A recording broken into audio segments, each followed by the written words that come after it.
받아들고 일어나셔서 찬송가 621장 부르심으로 하나님 앞으로 같이 나아갑니다.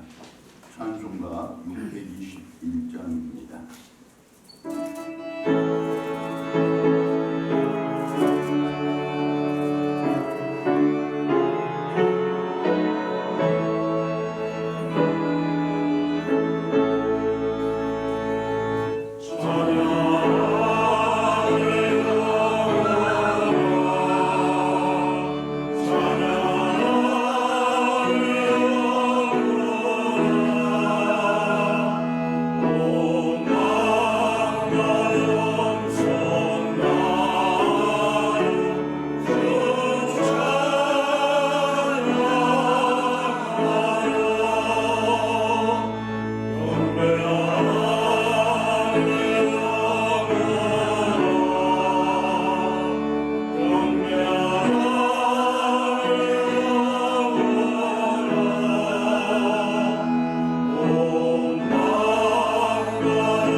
하나님 아버지, 오늘을 거룩하고 복된 날로 정하시고 저희들을 이처럼 거룩하게 구별하사 하나님께 예배드리는 자들로 서게 하심을 진심으로 감사합니다. 아멘. 영혼 가득히 찬양드립니다. 아멘. 바라옵나니 저희들로 하여금 언제나 이처럼 예배의 자리를 힘써 지키게 하시고 평생토록 거룩하고 복된 날을 거룩하고 복되게 지킬 수 있도록 도와 주시옵소서. 성령께서 주관하시고 섭리해 주시옵소서. 하나님 아버지, 저희들을 지으시고 택하셨으며 무엇보다도 저희들의 입술에 찬양을 붙여주심에 감사드립니다. 또한 무엇이자 그 찬양이 더 힘차고 아름답게 해주시니 더욱 감사드립니다. 우리들 국교회를 통해서 온 우리의 찬양이 가득하게 하시되 복음이 땅끝까지 전파되는 귀한 역사 더하시옵소서. 이 시대와 우리 사회의 구석구석은 물론 만민들의 가슴 속에 찬양과 복음이 강물처럼 흐르는 귀한 역사 나타나게 해 주시옵소서. 거룩한 이 시간에 기도가 새로워지는 저희들 되게 하시고 찬송이 힘이 넘치는 저희들 되게 하시옵소서. 주님 안에서 새로워지는 우리 교회가 되기를 원하옵고 우리 주님 예수 그리스도의 이름으로 기도드리옵나이다. 아멘.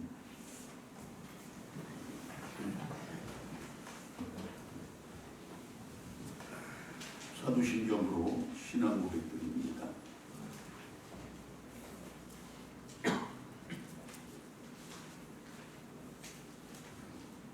나는 전능하신 아버지 하나님 천지의 창조주를 믿습니다.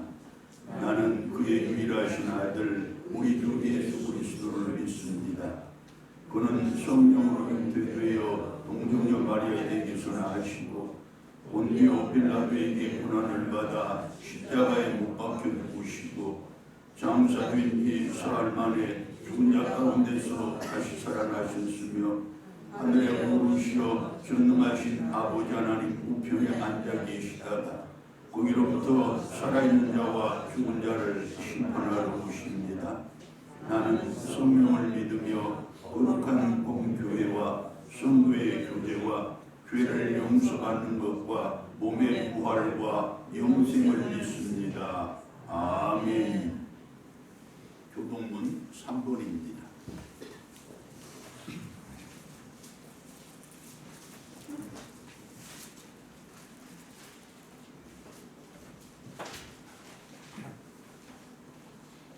내 의의 하나님이여 내가 부를 때 응답하소서. 혼란 중에 나를 어렵게 하셨사오니 인생들아 어느 때까지 나의 영광을 바꾸어 욕되게 하며 여호와께서 자기를 위하여 경건한 자를 택하신 줄 너희가 알지어다. 너희는 떨며 범죄하지 말지어다. 자리에 누워 신중히 말하고 잠잠할지어다. 우리의 저를 드리고 여호와를 의지할지어다.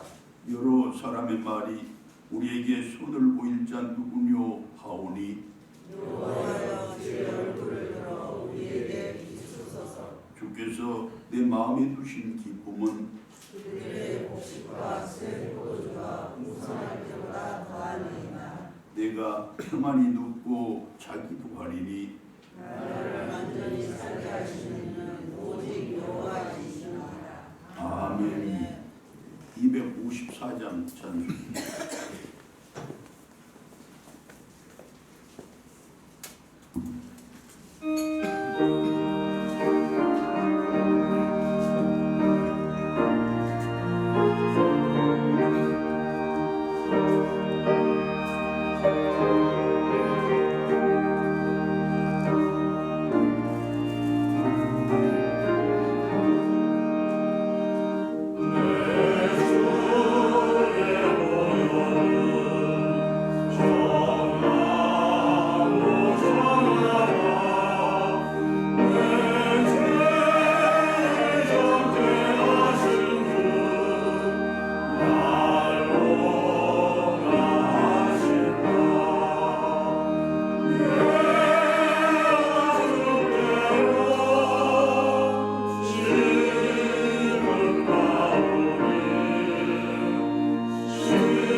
감사합니다.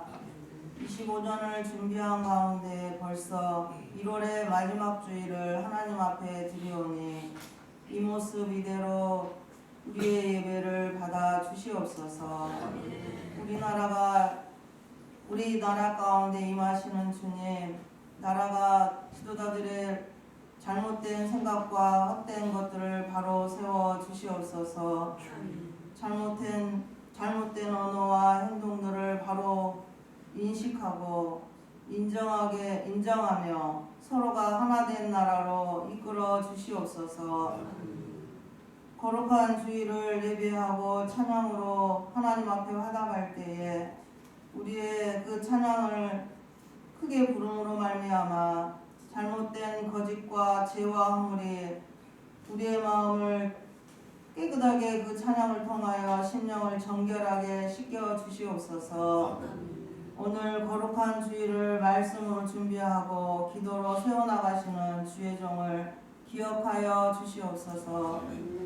뼈아픈 성대를 이끌고 주님 앞에 날마다 기도하며 힘쓰며 나아갈 때 강건함을 힘입고 권세 있는 말씀을 전할 때에 듣는 우리에게는 마음의 옥토가 되어 말씀대로 순종하고 살아내는 우리 모두가 되게 하여 주시옵소서. 이전에 아픔과 질병으로 고통받는 자녀들 예수의 이름으로 일어나 마른 뼈가 살아나는 권세 있는 오직 주님의 역사가 일어날 수 있도록 긍휼을 베풀어 주시옵소서. 찬양으로 영광 돌릴 때에 더 크게 주님 영광 받으시옵소서.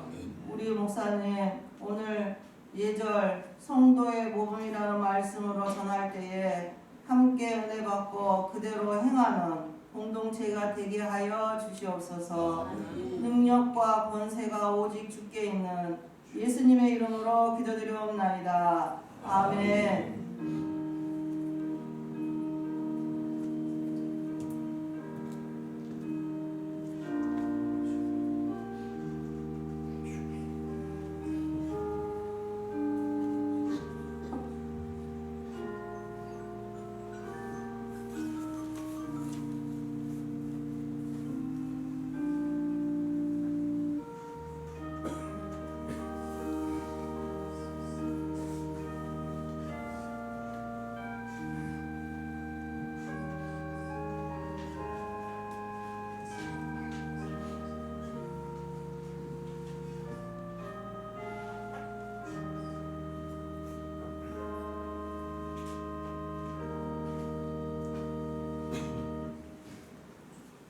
하나님의 말씀 요한복음 21장 7절로 14절의 말씀입니다.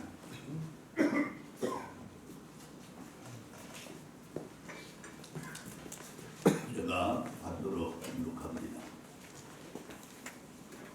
예수께서 사랑하시는 그 제자가 베드로에게 이르되 주님이라 하시니 시몬 베드로가 벗고 있다가 주님이라 하는 말을 듣고 겉옷을 두른 후에 바다로 뛰어내리더라.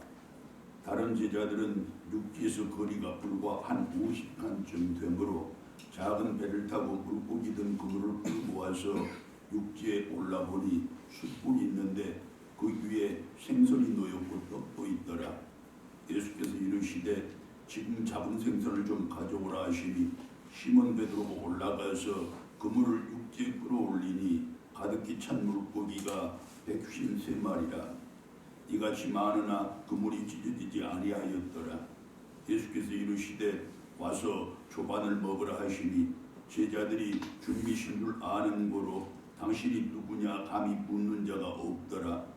예수께서 가셔서 떡을 가져다가 그들에게 주시고 생선도 그와 같이 하시니라.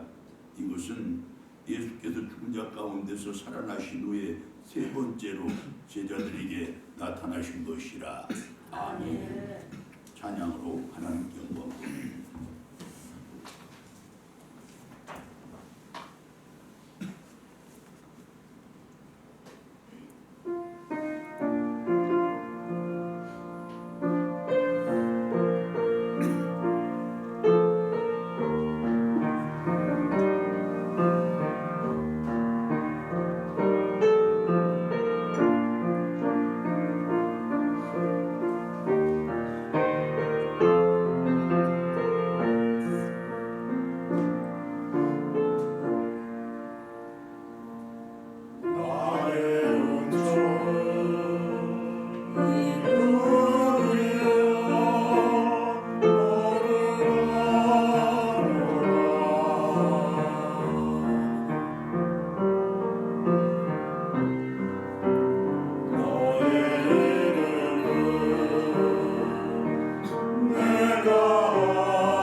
아무도 아프다는 사람은 없습니다.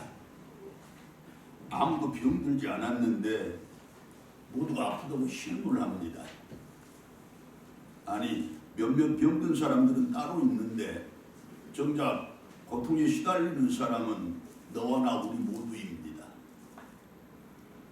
법은 법대로 엉망진창이고 질서는 질서대로 뒤죽박죽이고 그야말로 제멋대로 뒤엉켜서 도저히 갈피를 잡을 수 없는 난장판이고 이것이 바로 지금 이 나라와 우리 국민의 어지러운 상황이고 시끄러운 심사라는 말씀입니다.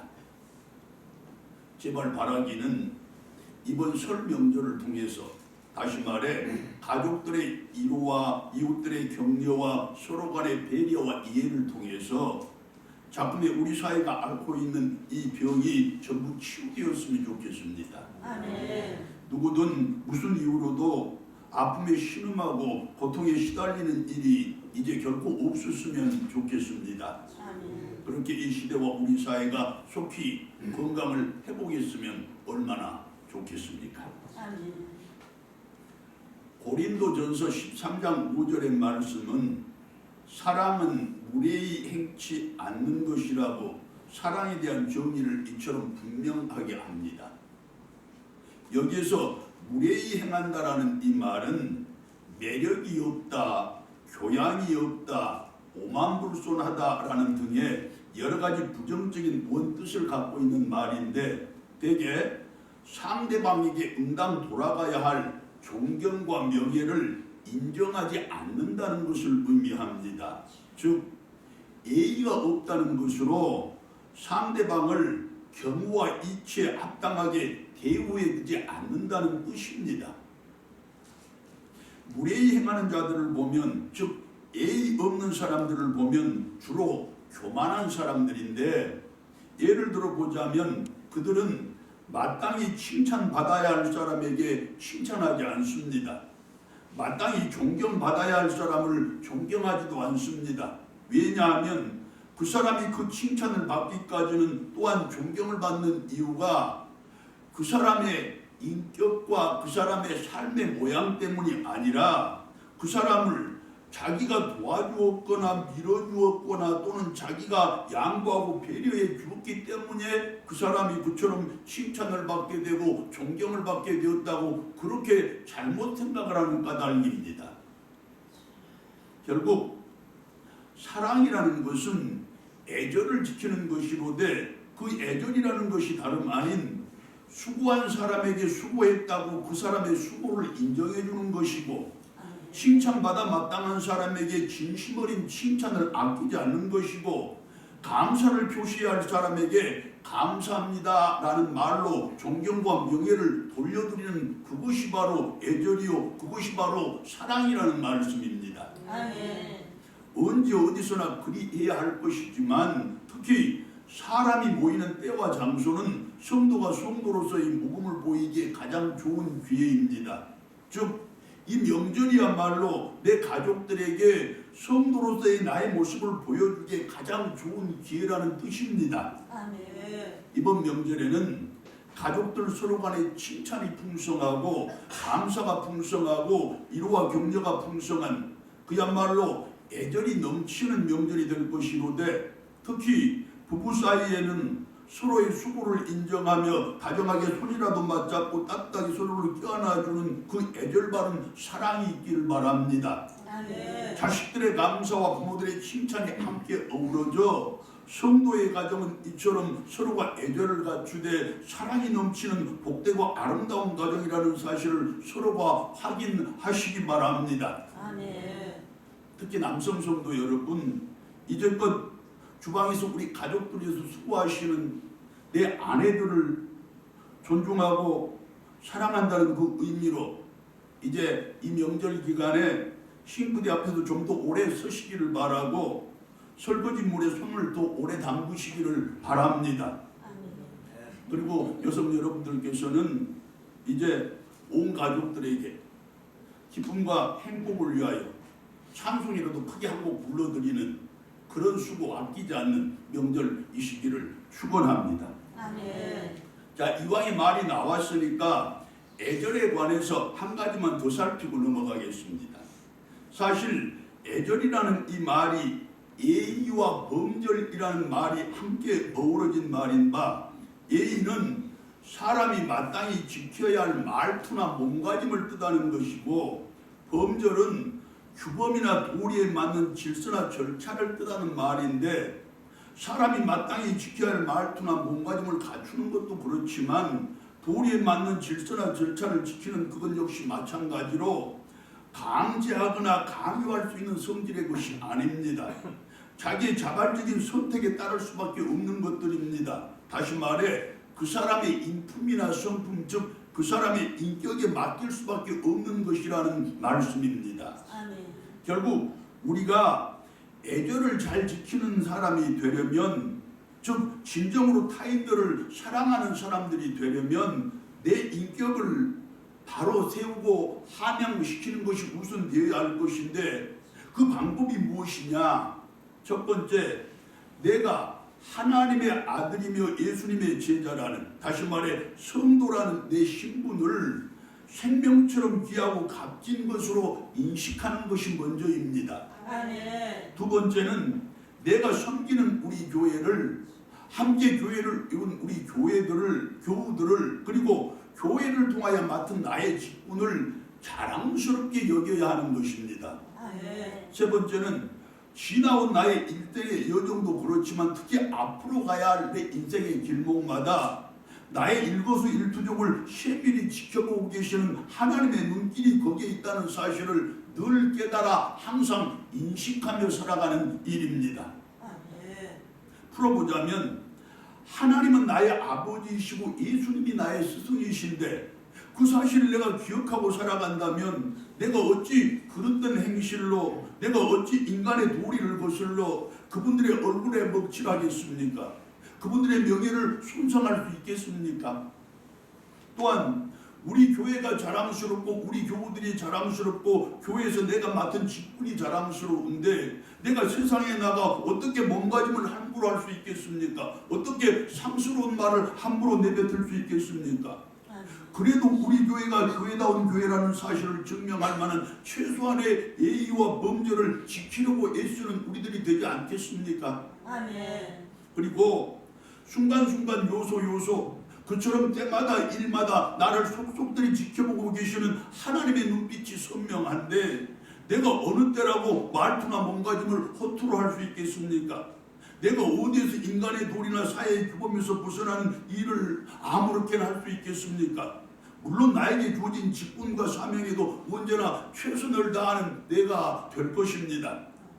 자, 이렇게 하나님께도 우리 교회와 교우들에게도 나의 직분과 일에도 애절을 다 갖추는 성도들이 될 것이며, 그렇게 하나님을 사랑하고 교회 사랑하고 내 일을 사랑하는 참된 성도다운 성도들이 다 되시기를 먼저 축원합니다. 아멘. 여러분, 이제 배웠으니 교회에 나오시면 가장 먼저 하나님께 기도부터 드리시기를 바랍니다. 네. 교회가 하나님의 성전이고 만민이 기도하는 집인데, 하나님의 집에 오셔서 하나님께 당신의 집에 내가 왔다고 신고부터 하는 것, 그것이 바로 애절 아니겠습니까? 네. 우리 중에 오랜만에 고향집에 가서 부모님께 인사조차 드리지 않고 다른 일부터 하는 성도들 없지 않습니까? 여러분, 또 한 가지, 교회에 오시면 우리 교우들과 반가운 인사부터 먼저 하시기를 바랍니다. 교회는 그들과 내가 예수님이라는 한 몸을 이룬 운명 공동체인데, 교우들을 먼저 보고서도 대면대면 아는 척조차 하지 않는다면 그것은 그 교우가 아니라 예수님을 무시하는 것이고, 우리를 모아 이처럼 교회를 이루신 하나님을 무시하는 것이 되는 것입니다. 아니, 꼭 예수님과 하나님을 언급할 필요도 없이 사람의 마땅한 도리와 인간의 기본적인 질서가 바로 공동체 구성원 서로 간의 인사 아니겠습니까? 아멘. 그리고 그것이 바로 애절을 갖추는 것이고 하나님의 교회와 우리 교우들을 사랑한다는 증표 아니겠습니까? 아멘.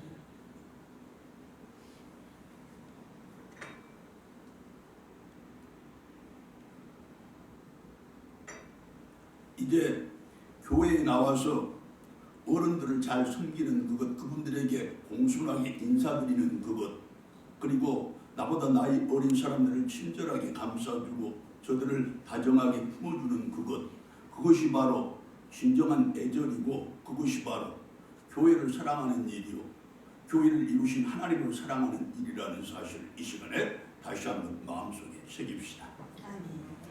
자, 지금 여기에 우리 모두는 거룩하신 하나님의 아들, 딸들입니다. 즉 하나님의 거룩하심을 따라서 거룩해야 할 의무와 사명이 있는 사람들이라는 말씀입니다. 거룩함의 참된 뜻과 가장 분명한 의미는 하나님의 뜻에 합당한 삶을 살아가는 것입니다. 즉 하나님의 말씀을 순종하는 삶이라는 말씀이고, 조금 더 구체적으로 설명을 하자면 예수님을 닮고 본받는 삶이라는 의미입니다. 또 한 가지, 사람은 누구나 한 번 죽는 것이 하늘의 법칙이고 그 죽음 이후에는 반드시 하나님의 심판을 받게 된다는 것이 성경의 가르침입니다.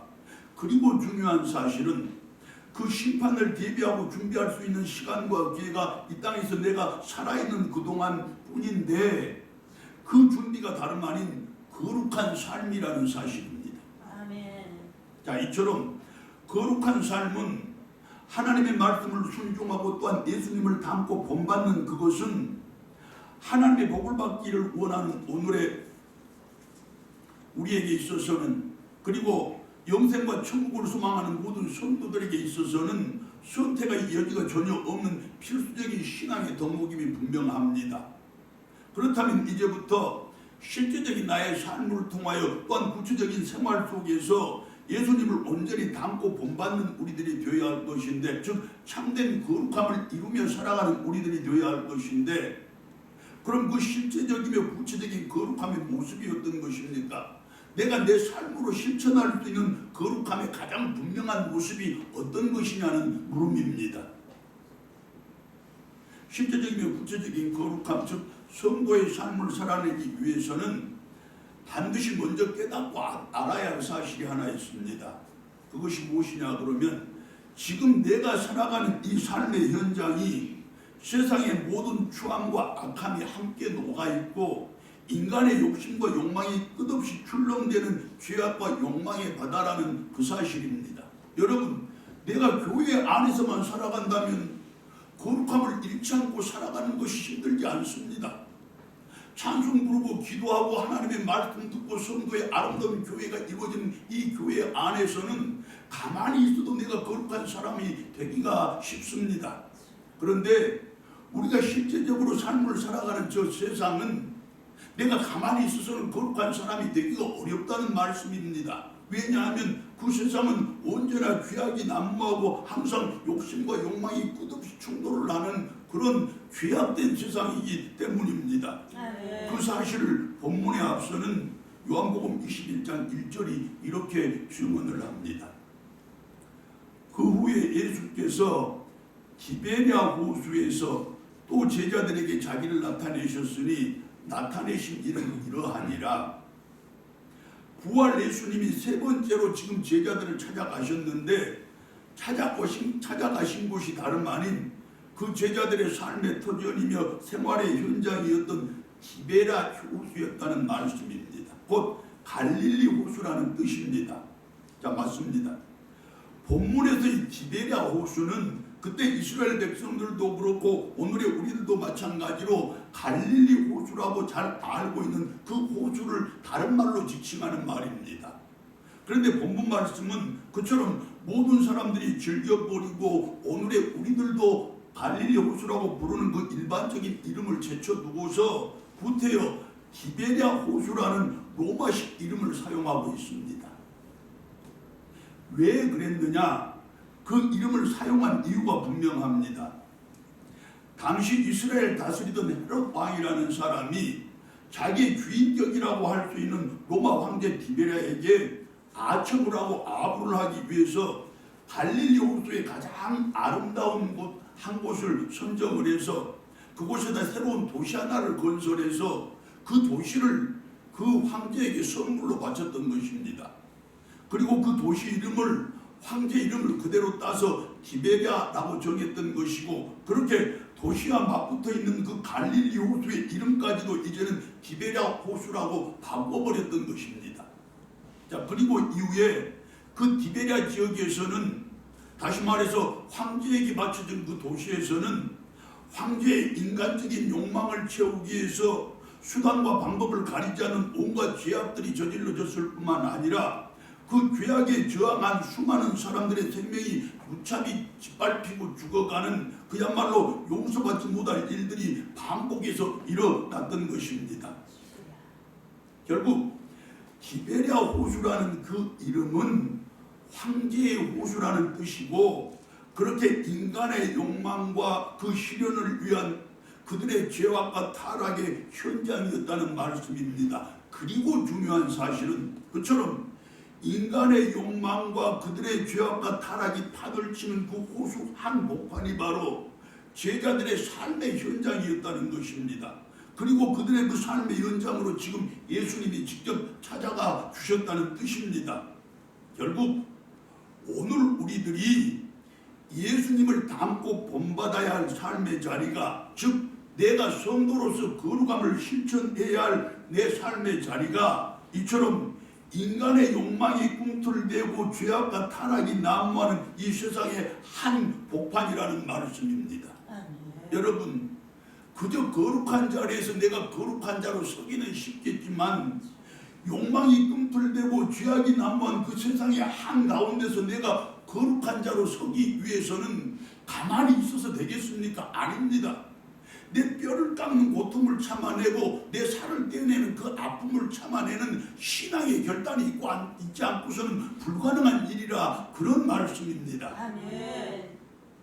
여러분, 우리가 예수님을 만나고 그분의 말씀을 듣고 그렇게 거룩함을 입어야 할 자리는 바로 이곳 거룩한 우리 교회가 맞지만, 그러나 그 거룩함을 내가 실천하고 증명해야 할 자리는 이곳이 아니라는 말씀입니다.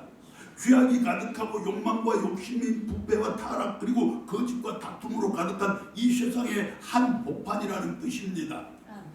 또한 언제라도 갈등과 불화의 소지를 안고 있는 우리의 가정에서, 항상 경쟁이라는 보이지 않는 전쟁을 치러야 하는 내 직장에서, 그리고 늘 다툼과 분쟁의 가능성이 상존하는 내 이웃들과의 관계 속에서 내 거룩함이 실천되고 증명되어야 한다는 말씀입니다. 아멘. 여러분, 우리가 교회를 더 열심히 찾고 하나님의 말씀을 더 열심히 듣고 기도를 쉬지 않으며 무엇보다도 예배를 삶의 가장 우선순위로 두어야 하는 이유가 바로 거기에 있는 것입니다. 아멘. 그 예배가, 그 기도와 말씀이 우리를 거룩하게 만들기 때문이고, 그리고 그 거룩함의 훈련이 계속되고 반복되어야만이 타락하고 부패한 이 세상의 한 복판에서도, 또한 우리 가정과 내 직장과 이웃들과의 관계 속에서도 내가 거룩함을 온전하게 실천하고 증명할 수가 있을 것이기 때문입니다. 아멘. 자, 이렇게 설명을 해서 이제 우리의 거룩함이 실천되고 증명되어야 할 그 자리가 세상의 한 목판이요, 우리의 가정이요, 우리의 직장이요, 우리의 이웃과 형제들과의 관계 속에서 이루어진다는 사실이 분명하게 확인이 됐는데, 자, 그러면 그 세상의 한 목판에서 실천되고 증명되어야 할 실제적이고 구체적인 거룩함의 가장 분명한 모습이 어떤 것입니까? 세상의 한 목판에서 실천되고 증명되어야 할 거룩함의 실제 그 가장 으뜸이 되는 것이 다름 아닌 애의와 애결이라는 오늘 말씀의 가르침입니다. 아멘. 그러니까 내가 사람 앞에서 예의를 갖추지 않으면, 저들을 애결 바르게 대하지 않으면 어떤 노력을 하고 무슨 땀을 투자하고 눈물을 투자해도 나의 거룩함은 없다는 말씀입니다. 아멘. 왜? 그 예의와 애절이 거룩함의 가장 뚜렷한 증표이기 때문입니다. 아멘. 실제적이며 구체적으로 증명되어야 할 거룩함이 어디 그 애절과 예의뿐이겠습니까마는, 이 시간에는 그 한 가지 것에 대해서만 집중적으로 한번 살펴보겠습니다. 본문 7절의 말씀을 봅니다. 예수께서 사랑하시는 그 제자가 베드로에게 이르되 주님이시라 하니 시몬 베드로가 벗고 있다가 주님이라 하는 말을 듣고 겉옷을 두른 후에 바다로 뛰어내리더라. 여러분, 오늘의 우리들까지도 잘 알고 있는 것처럼 베드로는 본래 성미가 급한 사람 아니었습니까? 그리고 지금 이 본문이야말로 베드로의 그 급한 성격을 가장 잘 나타내주는 말씀이라고 할 수 있을 것입니다. 자, 이어지는 8절 말씀을 보면 다른 제자들은 바닷가에 서 계시는 예수님을 알아보고서도 무트로 배를 몰고 나와서 이제 비로소 예수님을 만났습니다. 그런데 유독 베드로만은 예수님을 조금이라도 더 빨리 만나보겠다고 서둘러서 바닷물 속으로 첨벙 뛰어들었던 모습을 우리가 보지 않습니까? 예수님을 향한 베드로의 다급한 마음이 그대로 드러난 행동이었습니다.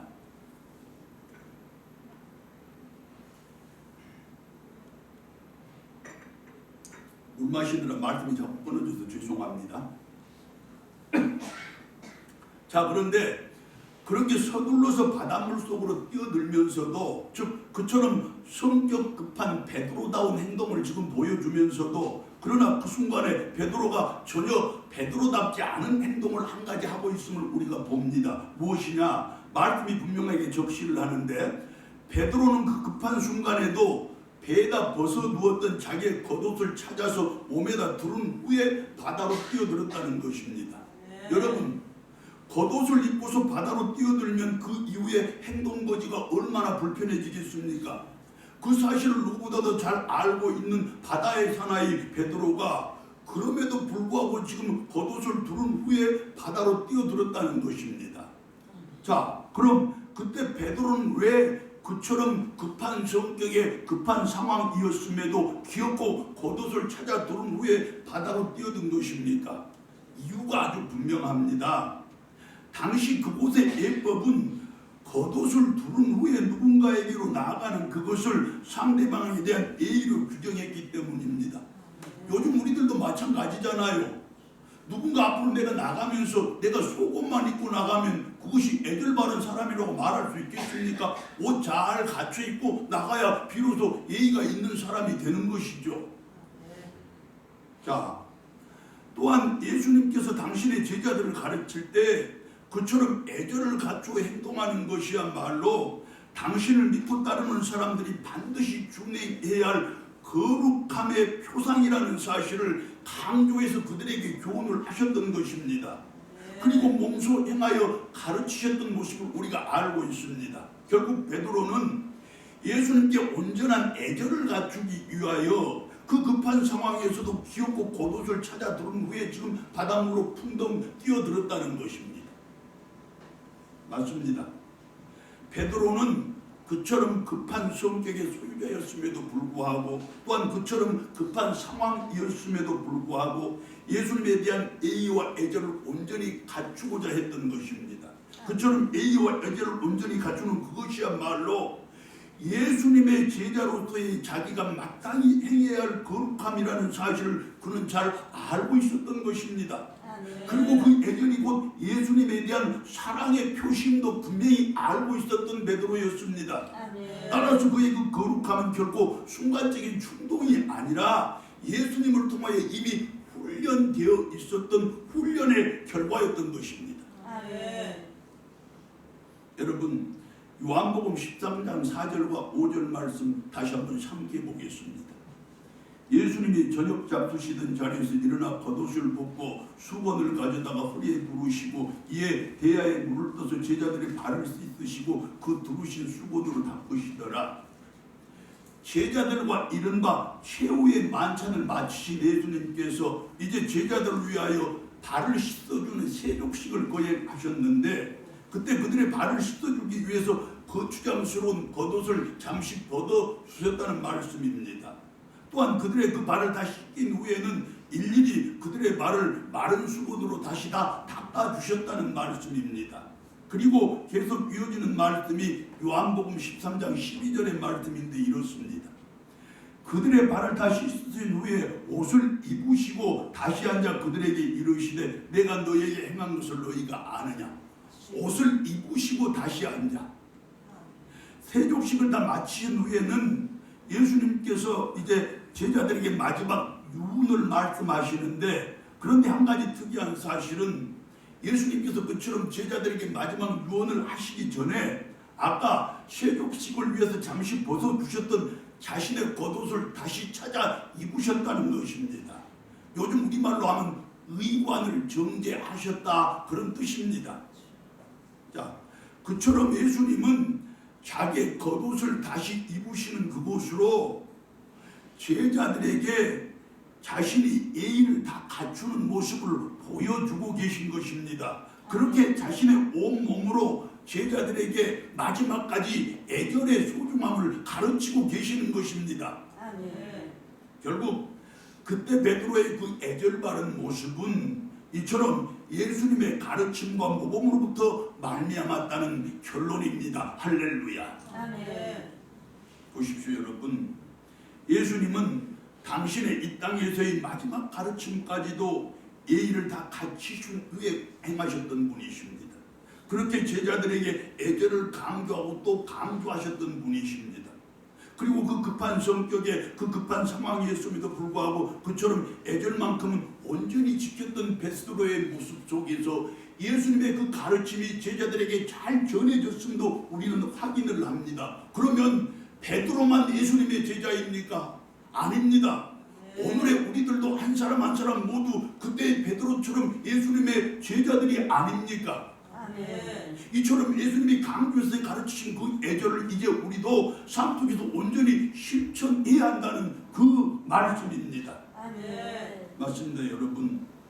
오늘의 우리가 이처럼 말씀 속에서 만나는 그때 그 예수님의 모습도 또한 그때 그 베드로 모습도 결국은 오늘의 우리에게 애절을 잘 갖추는 성도들이 되라고 웅변을 하고 있는 것 아니겠습니까?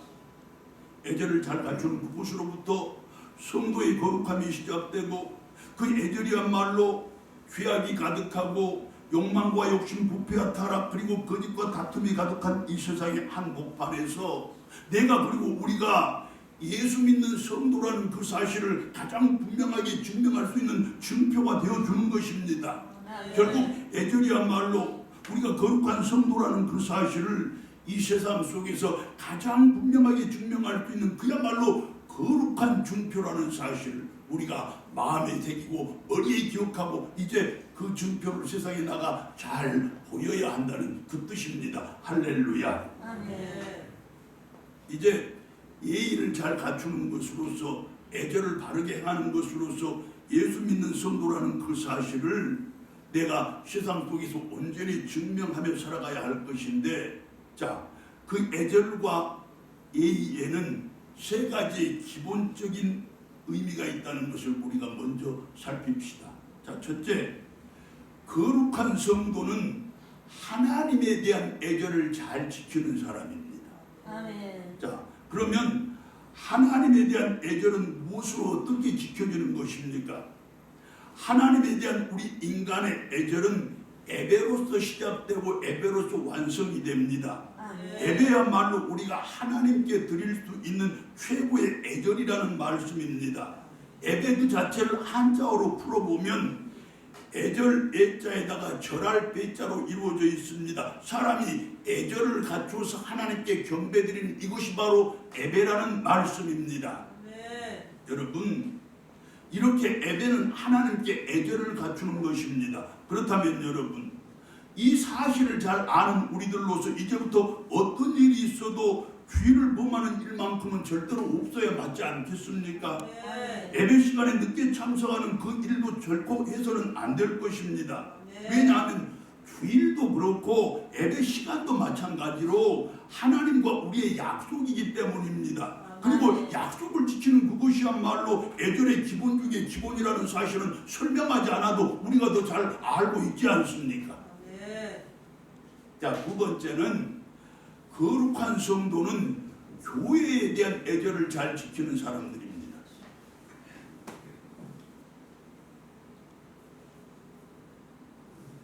알다시피 교회는 성도의 모임입니다.